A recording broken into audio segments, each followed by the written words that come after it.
আপনার যে বুয়াটা কাজ করে ওই বুয়ার নাম কি ভাই? ওই যে সিরাজগঞ্জের কালো মেয়েটা কাজ করে যে, ওর নাম কি জানি আমার সাইটে আজকে নতুন আইছে। ও মেয়েটার জন্য খুব খারাপ লাগছে আমার, আমার মহিলা গেছে যে বাচ্চা পেটে নিয়ে কাজ করতেছে।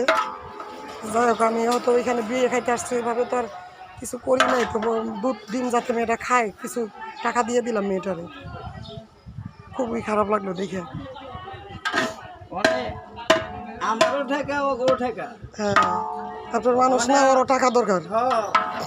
হ্যাঁ, বেশি মানুষ কম।